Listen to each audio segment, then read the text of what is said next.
Alhamdulillah,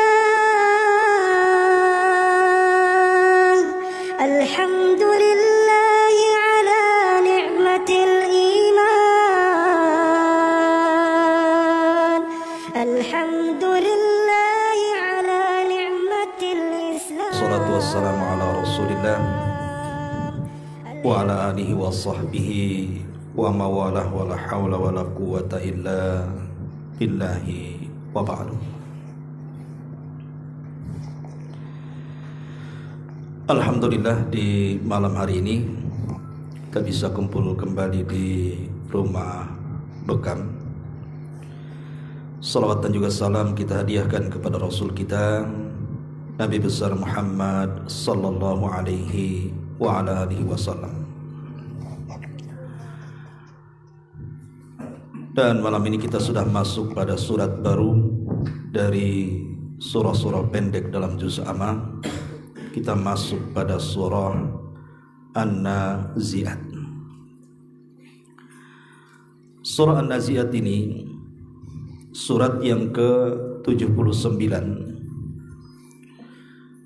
Dan Al-Imam Al-Qurtubi rahimahullah ta'ala mengatakan bahwa surat ini adalah surah Makkiyah, karena surah Makkiyah ini salah satu tanda-tanda besarnya adalah banyak bicara tentang akidah. Beda dengan surah Madaniyah. Kalau Madaniyah itu lebih ke hukum-hukum ibadah. Makanya dari panggilannya saja sudah beda. Kalau surah-surah Makkiyah itu biasanya panggilan umum, ya ayyuhan nas, wahai manusia.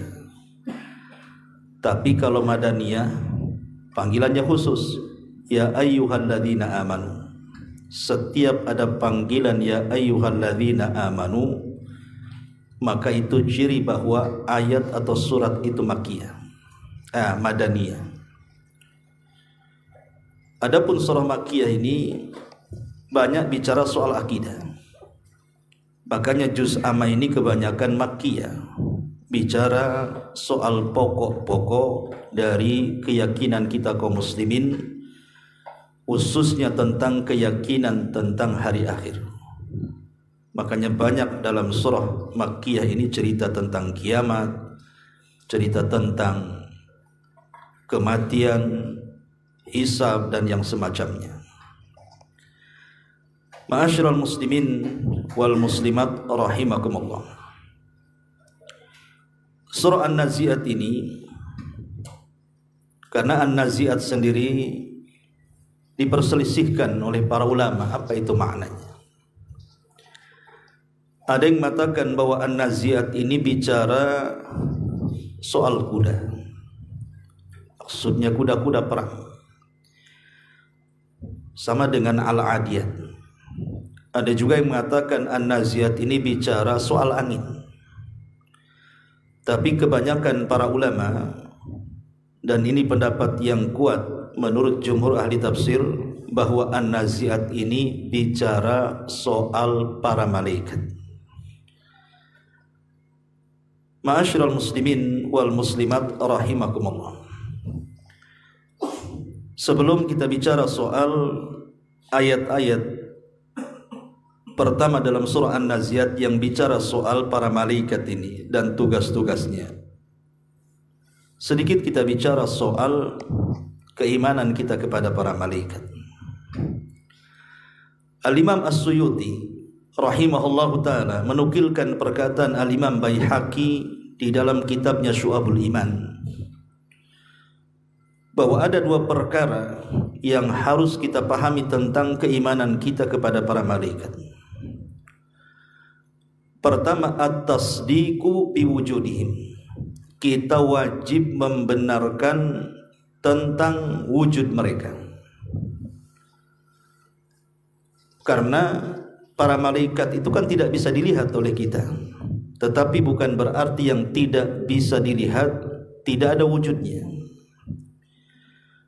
Karena kita bisa rasakan keberadaan mereka. Sama dengan angin, kita bisa merasakan kipas angin ini mutar kan. ada angin yang kita rasakan, tapi wujud angin kan kita tidak tahu. Maka para malaikat juga sama, keberadaan mereka itu kita bisa rasakan. Kapan kita bisa rasakan keberadaan para malaikat? Ketika hati kita terdorong untuk melakukan kebaikan. Jadi saat kaki antum datang kemari untuk talabul ilmi, itu dorongan para malaikat. Saat kita hendak bersedekah, saat kita hendak ke masjid salat, saat kita hendak silaturahim dan begitu seterusnya, hakikatnya itu pengaruh adanya para malaikat. Sama dengan keberadaan korin dari setan. Jadi kalau kita ini melangkahkan kaki ke tempat maksiat, artinya ada dorongan setan di situ. Yang jelas bahwa kata beliau As-Suyuti menukilkan dari perkataan Al-Baihaqi bahwa beriman kepada para malaikat yang paling penting adalah mengimani wujud mereka, walaupun kita tidak bisa melihatnya. Kemudian yang kedua, al-i'tiraf bi anna minhum rusulan. Harus ada pengakuan dari kita, keyakinan bahwa para malaikat adalah utusan-utusan Allah Subhanahu wa ta'ala. Jadi Allah mengutus malaikat itu kepada siapa yang dikehendaki Allah dari hamba-hambanya. Terkadang para malaikat mengutus kepada para nabi, seperti kisah yang ma'ruf bagaimana Nabi Ibrahim alaihi salatu wassalam didatangi oleh 3 tamu, tiga-tiganya para malaikat, ketika hendak menghabar gembirakan bahwa Ibrahim akan memiliki putra Ishak dan akan memiliki cucu Yakub, dan menghabarkan bahwa dia akan mengadab kaum Sodom, kaumnya Lut yang merupakan keponakan Ibrahim. Atau ketika mendatangi Maryam, ketika Maryam hendak buang hajat, tiba-tiba kemudian dihadang oleh Jibril dalam bentuk manusia yang tampan. Atau saat Nabi SAW setelah perang Khandaq didatangi oleh malaikat Jibril dalam bentuk Dihyatul Kalbi, pemuda yang paling tampan dari kalangan sahabat Muhajirin. Jadi terkadang Allah utus para malaikat kepada para utusannya, atau diutus kepada para sahabat. Bahkan para malaikat sendiri bukan hanya khusus kepada mereka, terkadang diutus kepada kita juga.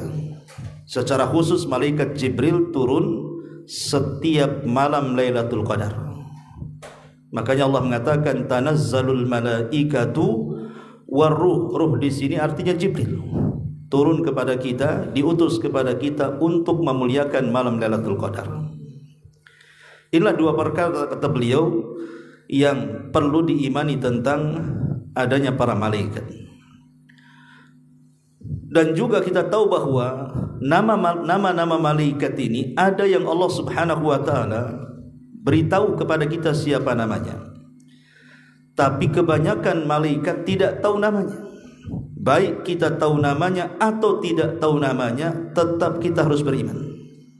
Contoh umpamanya kitab-kitab langit yang kita kenal namanya hanya 5. Suhuf, kemudian Taurat, kemudian Zabur, kemudian Injil, kemudian Quran. Bukan berarti kemudian kitab-kitab langit hanya terbatas 5 ini, tidak. Bahkan banyak diberikan kepada para nabi dan rasul.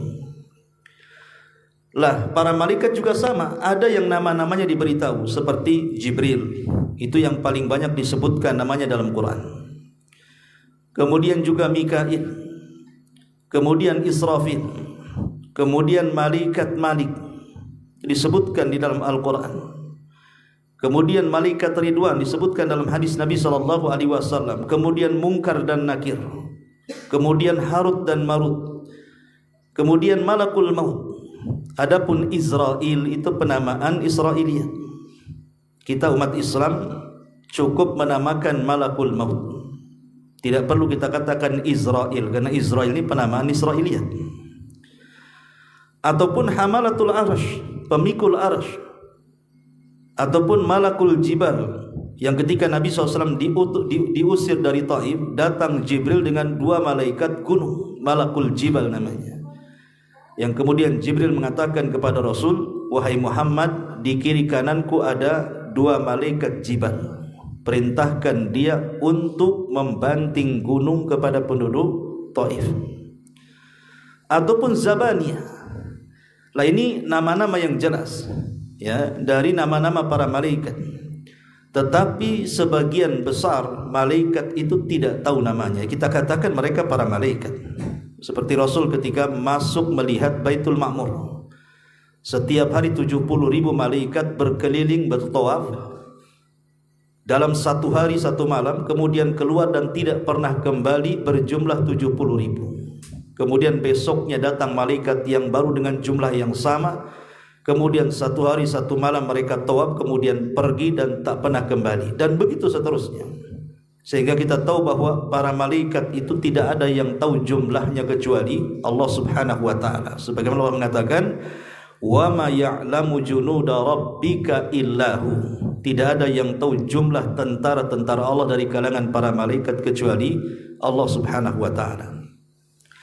Tetapi yang harus antum pahami bahwa para malaikat itu ada hubung kait yang sangat erat dengan kita. Dan itu dimulai saat peristiwa Adam alaihi salatu wassalam diciptakan. Jadi saat Adam alaihi salatu wassalam diciptakan, para malaikat ini sudah membicarakan bahwa akan ada makhluk yang diciptakan.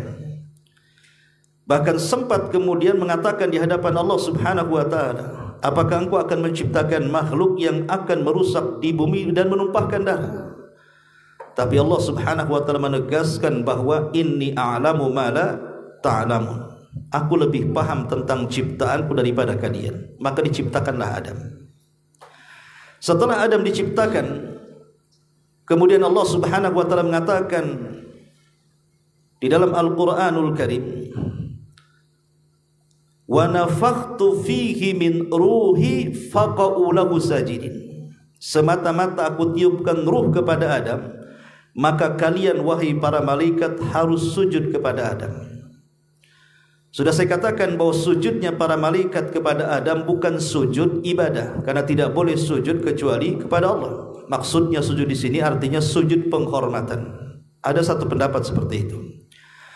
Pendapat yang lain mengatakan maksudnya sujud di sini artinya Adam dijadikan kiblat oleh para malaikat.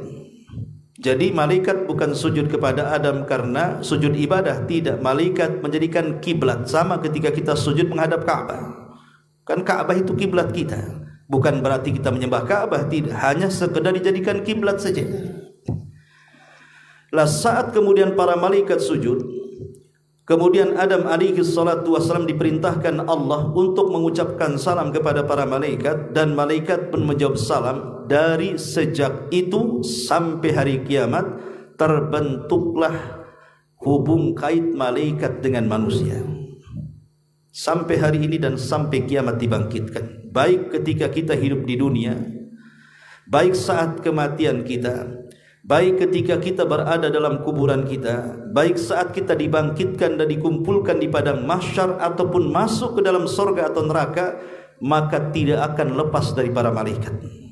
Jadi hubung kait kita ini dari dunia sampai surga atau dari dunia sampai neraka. Kalau Allah takdirkan masuk neraka, naudzubillah. Dan itu kita bisa lihat bagaimana Allah Subhanahu wa taala menghubung kaitkan para malaikat dengan manusia ini. Seperti kita lihat dalam Al-Quran atau hadis-hadis Nabi SAW. Contoh saja, hubung kait para malaikat dengan kita adalah kecintaan para malaikat kepada orang-orang yang beriman. Dan itu dijelaskan dalam hadis Nabi SAW. Ketika Allah Subhanahu wa taala mencintai hambanya, maka yang pertama kali diberitahu siapa? Jibril. Berdasarkan hadis Rasul, kata Nabi SAW, innallaha idza ahabba 'abdan nadahu Jibril. Allah itu kalau suka dengan seorang hamba, maka yang pertama kali dipanggil siapa? Jibril. Kemudian Allah mengatakan kepada Jibril, ya Jibril, inni uhibbu fulanan fa ahibbahu. Wahai Jibril, aku cinta lo dengan si fulan, kau harus cinta juga dengan si fulan. Fa ahabbahu Jibril. Maka Jibril pun ikut cinta orang yang Allah cintai. Cukup sampai di sini? Tidak. Jibril mengundang para malaikat yang lainnya, kemudian mengumpulkan seluruh malaikat di alam semesta dan mengatakan, ya malaikatallah, innallaha ahabba fulanan faahibuhu. Wahai malaikat-malaikat Allah, dimanapun kalian berada, Allah sudah suka dengan si fulan, kalian semua harus cinta dengan si fulan. Maka semua para malaikat cinta dengan orang yang Allah cintai. Ketika semua para malaikat cinta dengan orang yang Allah cintai, Allah tanamkan kecintaan penduduk bumi kepada orang yang Allah cintai. Dari sini kita tahu bahwa ada hubung kait malaikat dengan kita, di mana para malaikat sangat mencintai orang-orang yang dicintai Allah Subhanahu wa taala. Ma'asyiral muslimin yang dimuliakan Allah Azza wa Jalla. Dan bentuk kecintaan para malaikat kepada orang-orang yang beriman adalah mereka selalu bersalawat. Bersalawat untuk kita. Jangan salah, para malaikat itu selalu mendoakan kebaikan kepada kita orang-orang yang beriman. Dan itu disebutkan dalam surah Al-Ahzab ayat 43. Apa kata Allah? Huwallazi yusalli alaikum wa malaikatuhu liyukhrijukum minadh-dhulumati ilan nur, liyukhrijakum minadh-dhulumati ilan nur. Dan dialah Allah yang memuji kalian, dan juga para malaikat yang senantiasa bersalawat kalian agar mengeluarkan kalian dari kegelapan menuju cahaya. Lalu apa salawatnya para malaikat kepada kita? Salawatnya para malaikat kepada kita adalah memintakan ampun akan dosa-dosa kita. Tapi salawatnya Allah kepada kita artinya Allah memuji. Jadi para malaikat itu baik sekali dengan kita. Mereka senantiasa memintakan ampun akan dosa-dosa kita.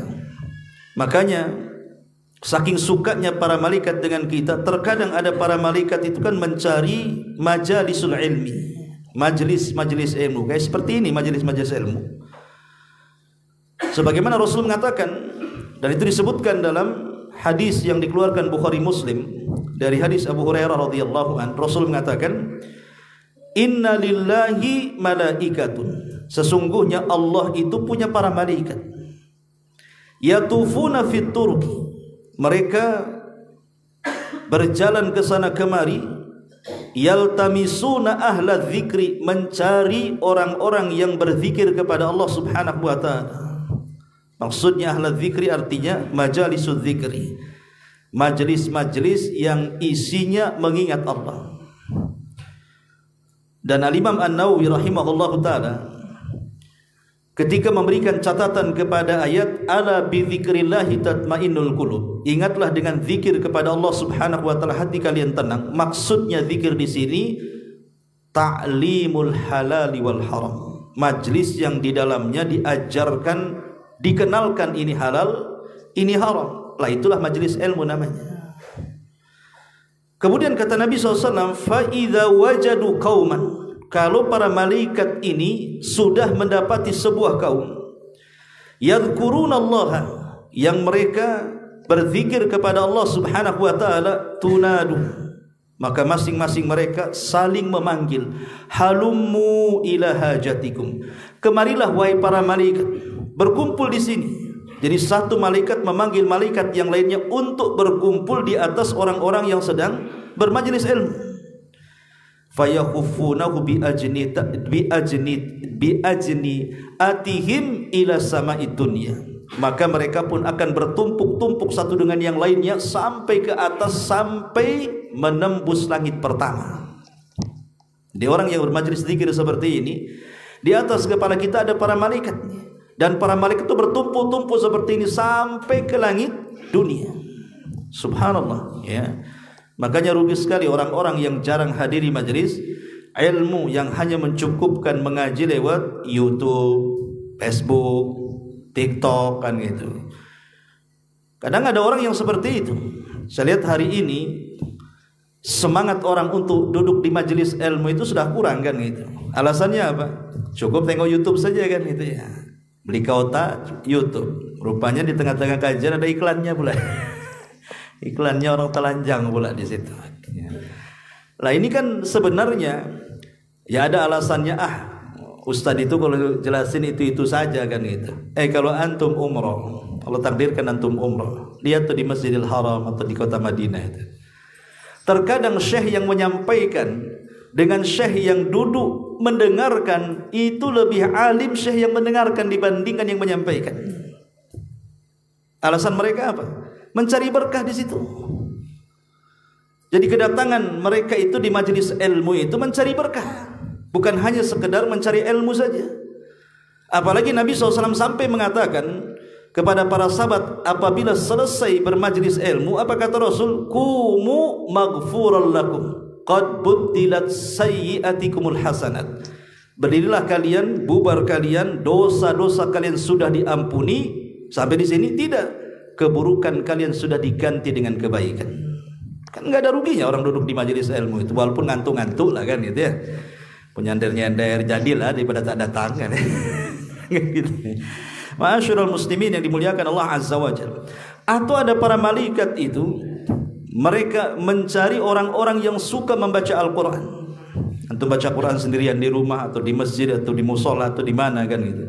Maka para malaikat itu suka dengan orang-orang yang membaca Al-Quran. Kata Nabi SAW, Iqra'ul Qur'ana fa innaha as-sakinatu tatanazzalat indal Qur'an. Bacalah Al-Quran kata Rasul, karena Quran itu akan membawa ketenangan yang akan turun di sisi orang-orang yang membacanya. Maksudnya ketenangan yang dibawa oleh para malaikat. Ma'asyiral muslimin yang dimuliakan Allah Subhanahu wa taala. Kemudian juga kita lihat bagaimana hadis-hadis menjelaskan banyak sekali para malaikat itu yang menghadang kaum muslimin saat mereka datang untuk melaksanakan sholat Jumat. Jadi sebelum kita datang, para malaikat itu sudah datang di pintu-pintu masjid itu. Untuk apa? Mencatat besar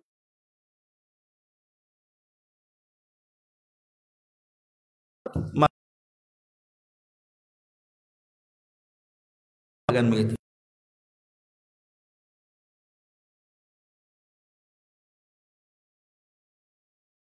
Pahala kurban dengan sapi, kemudian sab ketiga dengan seekor, kemudian kalau berkorban dengan seekor ayam, kemudian sab kelima seolah-olah dia berkorban dengan telur ayam.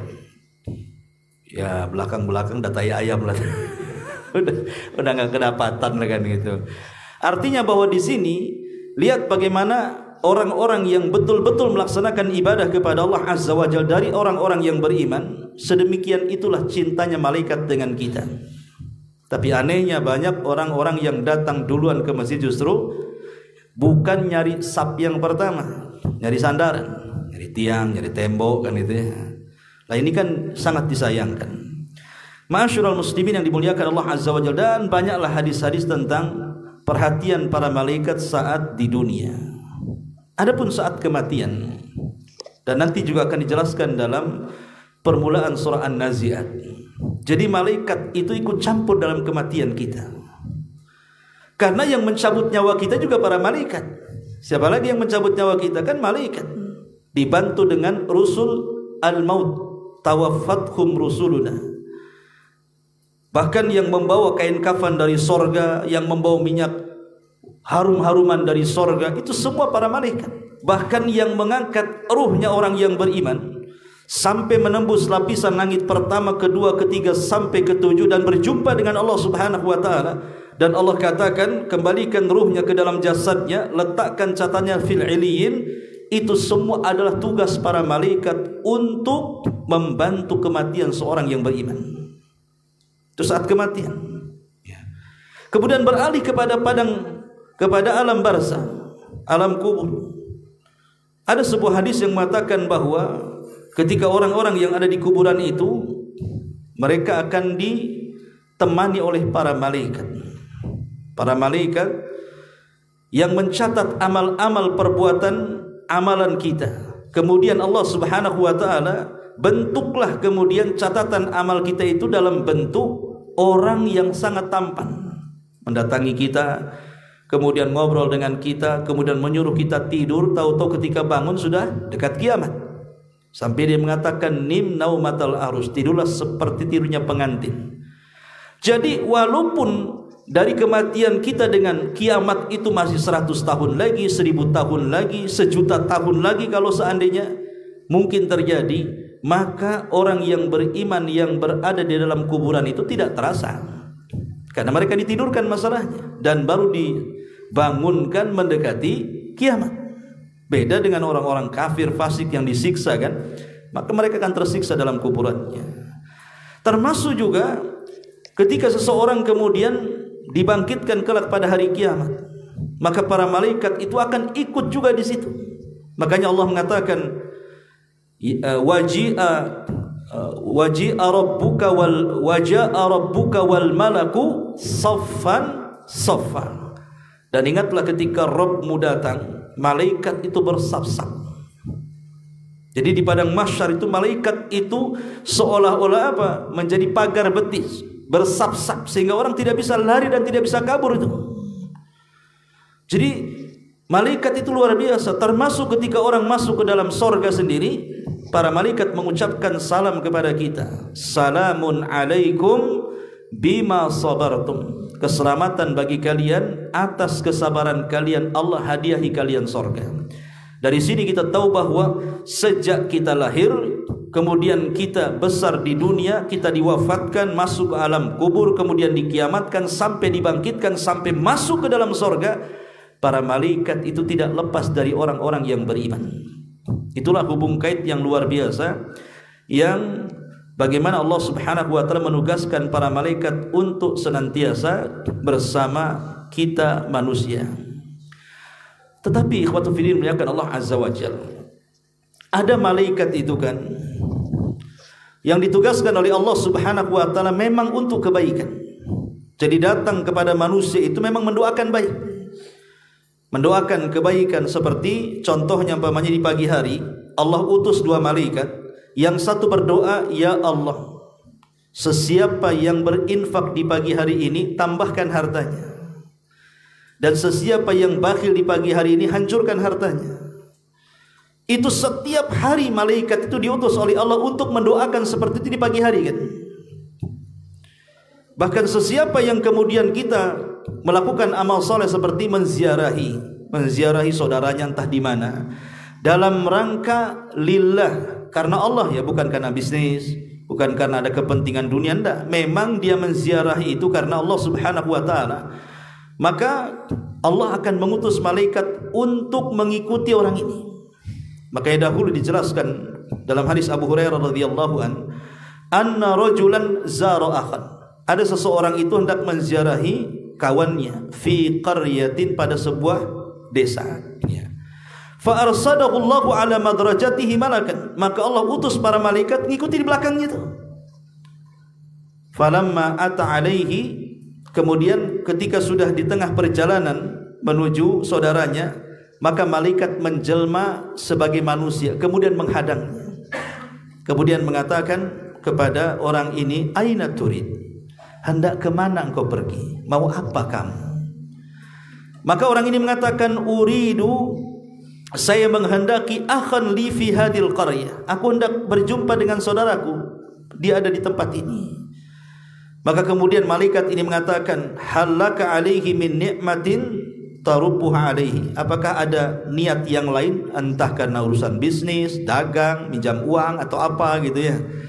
Dia mengatakan, la, tidak, inni ahbabtuhu fillah, aku ingin menziarah itu karena aku cinta karena Allah. Maka kemudian ditanya lagi, tidak ada niat yang lain? Tidak, cuma itu saja. Maka malaikat ini mengatakan, fa inni rasulullahi ilaika, sesungguhnya aku utusan Allah lah kepadamu, aku ini malaikat. Bi annallaha qad ahabbaka kama ahbabtahu fihi, karena engkau sudah mencintai saudaramu karena Allah, maka Allah telah mencintai dirimu.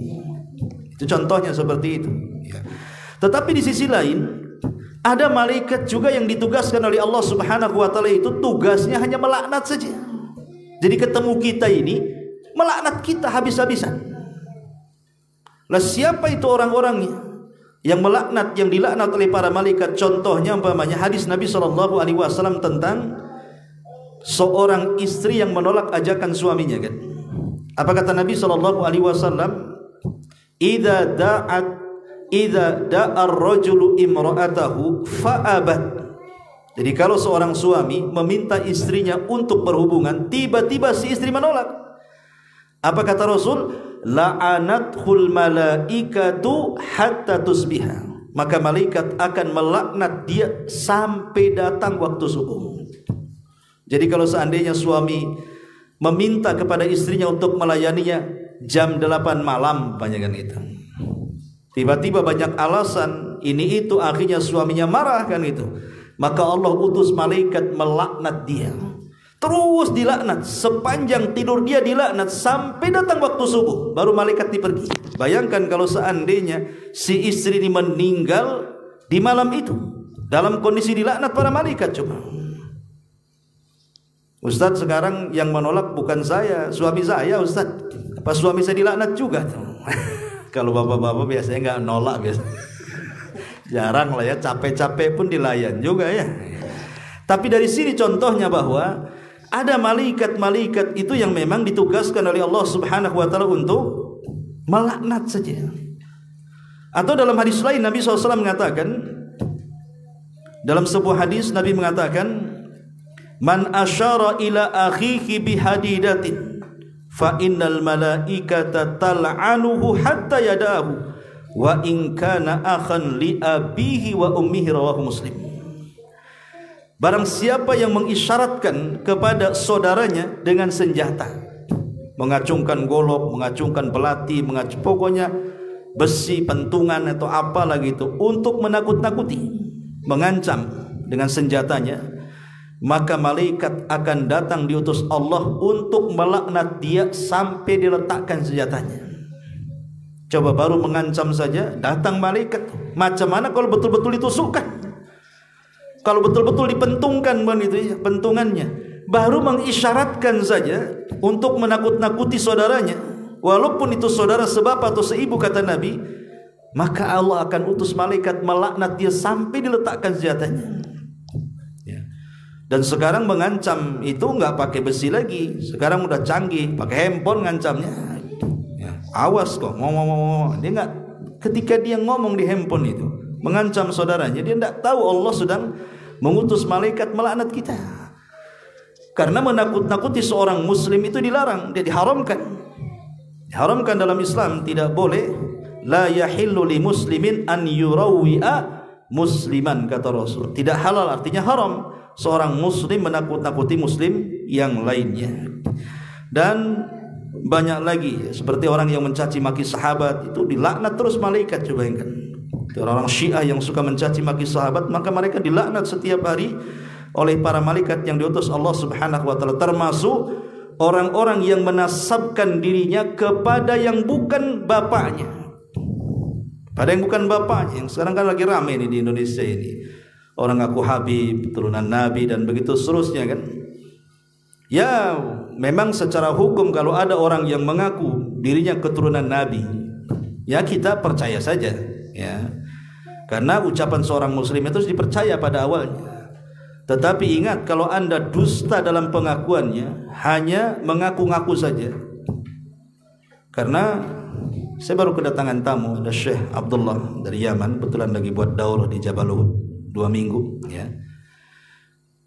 Beliau cerita tentang jual beli nasab itu di Hadraul Maut.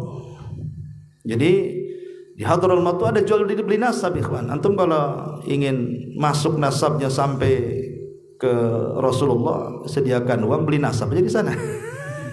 Antum bisa jadi Habib antum.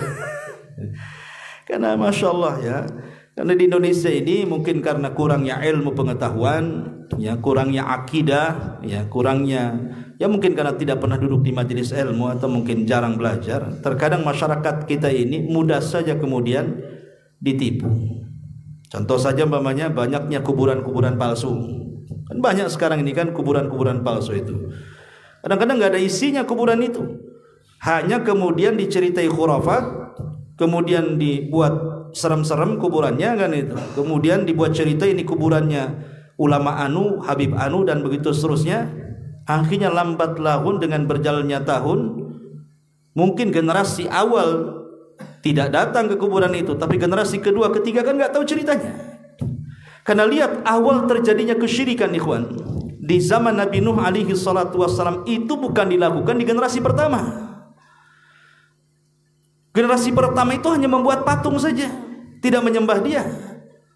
Tapi setelah generasi pembuat patung ini tiba-tiba meninggal, datang generasi kedua, kemudian diperbanyaklah berhala-berhala tersebut, kemudian hilang generasi kedua, datang generasi ketiga, tidak tahu maksud kakek buyutnya. Akhirnya terjadilah kesyirikan pertama di dunia, menyembah patung di zaman kaum Nuh, sampai Allah katakan dalam Al-Quran, la tadarunna wa la tadarunna waddan wa la suwa'an wa la yaghutha wa ya'uqa wa nasra. Ya, sampai mereka mengatakan jangan tinggalkan sembahan Wad, Ya'uq, Ya'ghus. Itu kan nama-nama berhala di zaman Nabi Nuh itu kan. Jadi terkadang memang target mereka itu untuk ke depan, jangka panjang bukan jangka pendek kan itu. Mungkin pada awalnya diingkari. Sebuah berita dusta itu kalau diputar diulang-ulang, lama-lama ada yang membenarkan, ikhwan. Ya kan? Mungkin awalnya berita itu hoax, tapi kalau berita itu asli diulang-ulang terus, lama-lama ada juga yang membenarkan. Itulah syaitan di situ. Ma'asyiral muslimin yang dimuliakan Allah Subhanahu wa taala. Ya, adapun tentang kematian para malaikat, menurut jumhur ulama mengatakan bahwa mereka juga sama dengan kita manusia dan jin, mereka bisa mati. Dan itu berdasarkan firman Allah Subhanahu wa taala, "Wa la tad'u ma'allah ilahan akhar la ilaha illahu kullu syai'in halik illa wajah." Segala sesuatu akan binasa kecuali wajah Allah Subhanahu wa taala. Dari sini para malaikat pun mengalami kematian. Ada juga yang berpendapat lain seperti Imam Ibnu Hazm rahimahullahu taala, mereka mengatakan bahwa malaikat itu tidak mati. Mereka adalah makhluk yang dikecualikan oleh Allah Subhanahu wa taala berdasarkan firman Allah, wa nufikha fis suri fa sa'iqa man fis samawati wa man fil ard illa ma sya Allah. Dan ketika tiupan sangkakala ditiupkan, maka semua yang ada di langit dan bumi mereka terkejut, kemudian mati, kecuali makhluk yang Allah kehendaki untuk tidak mati. Al-Imam Ibnu Hazm mengatakan maksudnya kecuali makhluk yang Allah kehendaki, di antaranya para malaikat. Mereka tidak diwafatkan saat kiamat. Tetapi pendapat yang kuat adalah pendapat jumhurul ulama, mayoritas para ulama, bahwa para malaikat juga mengalami kematian saat kiamat. Ya, wallahu a'lam. Baik, kita akan masuk tafsirnya. Ya. Allah Subhanahu wa taala berfirman dalam Al-Quran, wan nazi'ati gharqa, demi malaikat-malaikat yang mencabut nyawa dengan keras. Gharqa itu dengan dahsyat, dengan syiddah, dengan keras. Kemudian Allah Subhanahu wa taala mengatakan wan nasyitati nashta, demi malaikat-malaikat yang mencabut nyawa dengan lembut. Dua ayat ini menceritakan tentang kematian mukmin dan kematian kafir. Kita pernah membahas tentang hadis yang panjang sekali dari hadis sahabat Bara ibn Azib tentang kematian seorang yang beriman dan tentang kematian orang-orang kafir. Adapun kematian orang-orang yang beriman, dalam hadis yang panjang Bara bin Azib radhiyallahu anhu itu mengatakan, "Tsumma yaji'u malakul mauti hatta yajlisa inda ra'sihi." Ketika malaikat maut mendatangi orang yang akan dicabut nyawanya, kemudian duduk di samping kepalanya. Kenapa duduk di samping kepala? Karena ruh itu keluar dari mulut. Ruh orang itu saat kematian keluar dari mulutnya. Makanya setiap ruh itu keluar dari mulut, itu mata mengikutinya. Kita lihat orang yang mati itu umumnya melotot, karena ruhnya mengikuti ruhnya. Mata itu mengikuti ruhnya, makanya melotot. Kata Rasul, disunnahkan untuk ditutup supaya tidak menakutkan. Apa yang terjadi? Fayaqul, maka malaikat maut, karena yang dicabut ruhnya orang baik, maka panggilan juga sangat lembut. Ya ayyatuhan nafsul at-tayyibah. Dalam ayat Di dalam Al-Quran, ya ayyatuhan nafsul mutmainnah ukhruji ila maghfirati minallahi wa ridwan. Wahai jiwa yang baik, wahai jiwa yang tenang, keluarlah kepada ampunan dan keridhaan Allah Subhanahu wa taala. Lihat kata Rasul, fatakhruju tasilu kama tasilul qatrah min fi siqai. Maka ruh itu akan keluar seperti tetesan terakhir yang keluar dari mulut. Ya, yang saya contoh ini teko. Ini kan airnya nih. Tutupnya tuang itu deras keluarnya karena masih banyak air. Tapi kalau tinggal satu tetes di sini, kemudian seperti ini, tentu tidak akan deras. Dia akan berjalan pelan, terus berjalan sampai akhir menggantung di mulut teko baru netes. Lahrunya seorang mukmin itu seperti itu saat dicabut, pelan, seperti tetesan yang terakhir yang keluar dari mulut teko, kata Rasul. Kan pelan tuh jalannya, pelan tapi pasti. Saking lembutnya malaikat saat menjabut ruhnya seorang mukmin itu dengan panggilan yang sangat indah, wahai jiwa yang baik. Walaupun demikian, tetap saja yang namanya kematian itu pasti ada sakaratnya. Ada rasa sakit yang tidak ada yang tahu kecuali Allah. Hatta Nabi SAW sendiri merasakan sakit kan saat kematiannya. Rasul mengatakan apa? Ala wa inna lil mauti la sakarat. Duhai kiranya dalam kematian ini ada sakaratnya, katanya. Ada perasaan yang sakit luar biasa. Sampai Ali Bassam rahimahullahu ta'ala dalam syarah kitab Bulughul Maram dia mengatakan, apa hikmahnya seorang mukmin saat kematian itu mengalami sakit? Kata beliau, boleh jadi rasa sakit yang dialami seorang mukmin saat detik akhir kematiannya, boleh jadi rasa sakit itu untuk menggugurkan dosa yang terakhir yang ada di badannya. Boleh jadi itu hikmahnya, ya. Kenapa seorang mukmin merasakan sakit? Kenapa orang-orang kafir juga merasakan sakit? Lah, apa bedanya? Ya. Bedanya sakit yang dialami seorang mukmin itu ujian bagi dia, dan setiap ujian itu salah satu hikmahnya menggugurkan dosa. Rasa sakit itu menggugurkan dosa akhirnya. Ingat, rasa sakitnya orang-orang kafir, orang fasik, fajir itu awal akan belum lagi adab kubunya, belum lagi adab neraka yang menunggunya. Nauzubillah. Ya.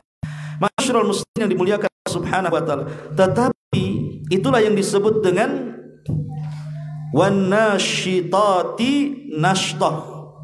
Jadi nashtah itu artinya dicabut dengan lembut. Ya. Tapi an-nazi'ati gharqa, wan nazi'ati gharqa. Gharqa di sini artinya malaikat maut saat mencabut ruhnya orang kafir. Saat mencabut ruhnya orang kafir ataupun orang fasik yang banyak dosanya. Sampai Rasul mengatakan, wa innal abdal kafir idza kana fi inqita'in minad dunya wa iqbal minal akhirah. Sesungguhnya hamba kafir jika telah terputus dari dunia dan menghadap gerbang akhirat, nazala ilaihi minas sama malaikatun, maka akan turun dari langit para malaikat, ghiladun syidah, malaikat yang sangat keras sekali, sudul wujuh, yang sangat hitam wajahnya, ma'ahumul masuh fi riwayatin minan nar, bersama mereka membawa kain kafan yang diambil langsung dari neraka. Jadi kafannya saja diambil dari neraka. Fayajlisuna minhu maddal basar, maka mereka semua kemudian duduk sejauh mata memandang. Thumma yaji'u malakul maut, kemudian Allah datangkan malaikat maut. Dari sini kita tahu bahwa ketika orang dicabut nyawanya, malaikat maut itu tidak sendirian, tapi ada yang disebut dengan awan, pembantu-pembantu. Kemudian hadis mengatakan bahwa pembantu-pembantu malaikat maut itu, pembantu malaikat maut yang jari, kaki dan didorong saat apabila ruh itu, disitulah malaikat. Jadi malaikat maut itu yang mencabut saatnya kumpul di tenggorokan. Lah dari sini Allah Subhanahu wa taala mengatakan di dalam Al-Qur'an tentang kalau sudah takdirkan nyawanya di tenggorokan, maka tidak mungkin diselamatkan. Tidak mungkin diselamatkan. Makanya Allah mengatakan wakila man rah. Wakila, maka dikatakan kepada orang yang ruhnya di tenggorokan, wakila rah, yang mengobati dia, ikan ruh ke dalam jasadnya, tidak bisa. Maka saat tidak ada kemungkinan dia hidup kembali, pintu tobat ditutup di sini. Kata Nabi SAW, innallaha yaqbalu taubata abdin malam yughargir. Allah itu masih menerima taubatnya seorang hamba ketika nyawa belum sampai di tenggorokan. Karena kalau nyawa belum sampai di tenggorokan masih memungkinkan hidup, tapi kalau sudah nyawa di tenggorokan mustahil dia hidup, pasti dia akan mati. Makanya pintu tobat ditutup di sini. Ma'asyiral muslimin yang dimuliakan Allah Subhanahu wa taala. Kemudian kata Nabi SAW, hatta yajlisa inda ra'si, malaikat maut kemudian duduk di samping kepalanya. Fayaqul, kemudian dia mengatakan kepada ruh yang sudah terkumpul di tenggorokan itu, ya ayyatuhan nafsul khabitha, ukhruji ila sakhati minallahi wa ghadabi. Hei jiwa yang busuk, jiwa yang buruk, keluarlah kepada kemurkaan dan kemarahan Allah Subhanahu wa taala. Fatufarraqu fi kama yaza'us sufil. Apa kata tersebut tersebar di jasadnya. Kemudian malaikat maut mencabutnya sebagaimana dicabutnya safur ini macam cerul, ya. Kemudian dimasukkan dalam bulu wol. Jadi kalau kita punya pisau bengkok, dimasukkan kepada bulu-bulu kambing wol. Tahu lo kambing wol itu kadang-kadang ada 2 jengkal itu kan, bulunya itu kan, gimbal-gimbal itu. Masukkan di situ tuh. Kemudian disiram, sudah gimbal disiram lagi dengan pisau. Kemudian pisaunya yang bengkok itu kayak arit itu dicabut dengan paksa. Kira-kira merontokkan bulu-bulu, pasti merontokkan bulu. Nggak mungkin bulu nggak rontok. Malaikat saat mencabut ruhnya akan merontokkan persen tulang-tulang, dan dia merasakan sakit yang tidak ada yang tahu kecuali Allah Subhanahu wa taala. Itulah wan nazi'ati, ya, di gharqa, yang mencabut dengan. Adapun nashta, cabut ruhnya dengan sangat lembut. Kemudian mengatakan bihati, demi malaikat yang turun ke langit dengan cepat. Apa maksudnya cepat di sini? Ada yang mengatakan bahwa malaikat karena mereka kalau dapat dari Allah langsung mereka kerjakan, nggak ada sami'na wa yang Allah Subhanahu wa taala katakan apa? Wa yuk yang diperintah Subhanahu wa taala, padahal itu tidak, ya, diberikan malaikat nikmat. Karena tidak makan, mereka tidak minum, mereka tidak nikah, mereka tidak punya. Mereka kita diberikan makan terasa, diberikan minum, diberikan pas melakukan hubungan, diberikan anak yang lucu-lucu, bakti kepada orang tuanya, nikmat. Maka nggak beri, tetapi mereka beribadah kepada Allah Ta'ala pernah bosan, padahal tidak diberikan nikmat seperti kita. Sementara kita yang jelas nikmat oleh Allah Subhanahu wa taala, dikasih makan, minum, bisa berhubungan, kemari jalan-jalan, di saat beribadah mudah pula kita. Itulah bosan, kadang-kadang bosan mereka. Apalagi sholat tarawih panjang setengah, malas dari masjid ini gitu. Satu sana setengah juz. Ada pun 3/4 juz gitu. Milih cari pendek. Udah bosan. Padahal nikmat banyak. Mereka tidak diberikan nikmat. Ya karena mereka cipta seperti itu. Mereka kalau sudah perintah Allah, maka mereka langsung bihat katakan kan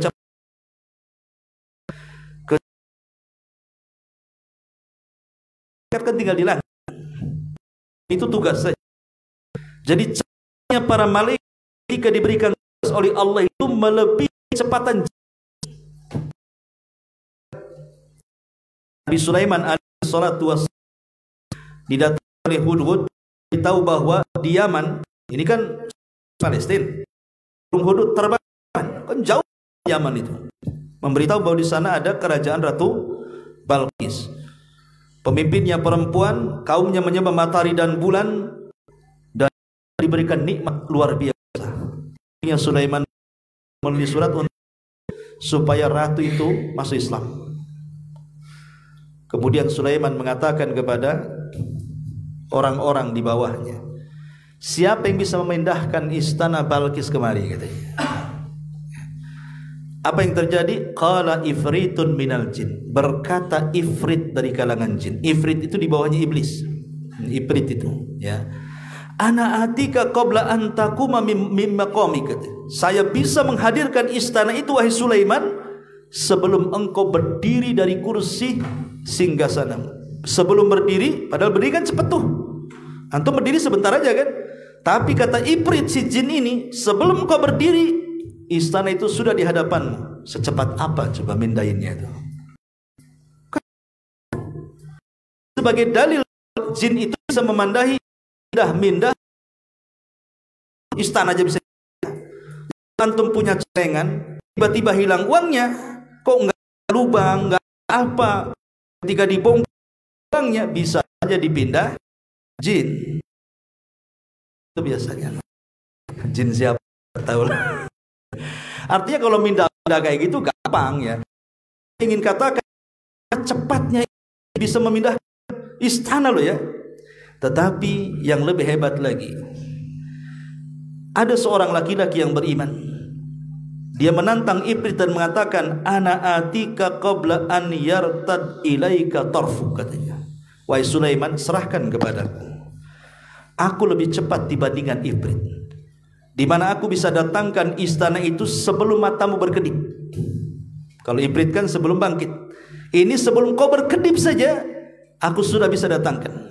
Sebagian ahli tafsir mengatakan bahwa seorang laki-laki saleh berdoa kepada Allah supaya memindahkan istana itu, maka Allah kirim para malaikat untuk memindahkannya. Coba Allah kirim malaikat untuk memindahkannya. Secepat apa itu malaikat memindahkan itu? Menunjukkan apa? Kecepatan terbang malaikat jauh melebihi kecepatan jin. Itu maksudnya. Lah itu yang disebut dengan wasabihati sabha. Kemudian Allah mengatakan fasabiqati sabqa. Demi malaikat yang mendahului dengan sangat kencang. Ayat ini memperkuat ayat sebelumnya. Ya, karena ayat sebelumnya mengatakan demi malaikat yang turun dari langit ke bumi dengan cepat, maka ayat keempatnya demi malaikat-malaikat yang mendahului mereka dengan kencang. Jadi ayat ini memperkuat ayat sebelumnya tentang bagaimana para malaikat itu bisa bergerak dengan sangat kencang untuk memenuhi perintah Allah Subhanahu wa taala. Ya tentu karena memang Allah Subhanahu wa taala anugerahkan kepada para malaikat itu diberikan sayap-sayap. Bahkan Jibril saja diberikan sayap oleh Allah Subhanahu wa taala berapa? 600 sayap, di mana satu sayapnya saddal ufuk, menutup langit. Saking besarnya Jibril alaihi salatu wassalam. Dan ingat, tidak ada satupun manusia yang pernah diperlihatkan bentuk malaikat asli kecuali Nabi. Semua manusia tidak pernah, hatta para nabi, ya, kecuali Nabi sallallahu alaihi wasallam diperlihatkan malaikat Jibril 2 kali, ya, 2 kali. Satunya ketika di Gua Hira gitu ya. Kemudian kedua di Sidratil Muntaha. Kemudian Allah Subhanahu wa taala mengatakan fal mudabbirati amra, demi para malaikat yang mengatur urusan manusia. Jadi kita ini diurus oleh para malaikat, bahkan dijaga oleh para malaikat. Semua amalan kita ada yang mencatatnya. Minimalnya ada 4 para malaikat yang disuruh untuk mencatat amal kita. 1 raqib, 2 atid. Kemudian di sana ada para malaikat yang mencatat kebaikan, yang bertugas ada di malam hari dan ada di siang hari. Selain raqib dan atid. Kalau raqib dan atid kan tidak akan lepas dari diri kita. Ma yalfidu min qaulin illa ladaihi raqibun atid. Tidak ada ucapan manusia kecuali dicatat raqib dan atid. Itu melekat pada diri kita. Raqib dan atid itu akan terus mencatat apapun yang kita lakukan, baik yang baik ataupun yang tidak baik. Tapi di sana ada para malaikat pencatat lain selain raqib dan atid. Dan itu disebutkan dalam hadis Nabi sallallahu alaihi wasallam. Kata Nabi sallallahu alaihi wasallam, sesungguhnya ada para malaikat itu yang ditugaskan di siang hari dan di malam hari. Wa yajtami'una fi salatil asri wa salatil fajri, dan mereka berjumpa di 2 salat asar dan salat fajar. Jadi kalau ditugaskan di malam hari untuk mencatat amal kita, maka mereka turun di waktu orang yang sedang salat asar. Jadi saat manusia sedang salat asar, mereka turun mencatat amal kebaikan kita sampai waktu subuh. Malam hari itu kita berbuat apa saja dicatat sama dia. Antum tahajud, antum witir, antum baca Quran, antum silaturahim, antum sedekah dan begitu seterusnya, dicatat sampai subuh. Kemudian ketika manusia sedang sholat subuh, malaikat ini naik. Kemudian dalam waktu yang sama turun malaikat yang mencatat kebaikan di siang hari. Makanya 2 sholat ini memiliki 2 pahala. Sholat asar 2 pahala dan subuh 2 pahala. Kenapa? Karena dicatat 2 malaikat, malaikat malam dan malaikat siang. Adapun sholat yang lain dicatat oleh 1 malaikat saja. Makanya kenapa 2 sholat ini sangat-sangat luar biasa keistimewaannya. Sampai Rasul mengatakan, man hafadhu ala baradaini dakhalal jannah. Siapa yang menjaga 2 sholat ini, kujamin dia masuk surga. Ulama tafsir mengatakan maksudnya sholat asar dan sholat subuh. Makanya keduanya disebut sholat wusta. Ya. Jadi malaikat itu ada yang diutus oleh Allah untuk mengurus urusan kita. Pemanya ada orang yang kesulitan, Allah utus malaikat mudahkan orang ini. Ada orang yang lagi stres gitu ya, diutus malaikat tenangkan orang ini. Ada orang mau kecelakaan ini, udah di depannya ada truk gitu ya, tiba-tiba tidak jadi kecelakaan, berhasil dia. Siapa yang menyelamatkan dia? Allah utus malaikat menyelamatkannya. Antum tidur, di mana saja antum tidur, tidak ada semut masuk hidung, masuk telinga, masuk lubang. Kenapa? Padahal kalau kita di teras ini kan banyak semut, tapi kalau kita tidur tidak ada semut dekat-dekat kita itu. Sampai pagi tidak ada semut masuk telinga. Siapa yang menjaga? Malaikat. Jadi ada malaikat-malaikat itu yang diutus untuk mengatur urusan-urusan manusia. Fal mudabbirati amra. Inilah diantara sumpah para malaikat. Untuk apa? Untuk yauma tarjufur rajifah. Dan ini pembahasannya panjang tentang hari kiamat. Wallahu a'lam bishawab. Sampai di sini. Subhanakallah bihamdika asyhadu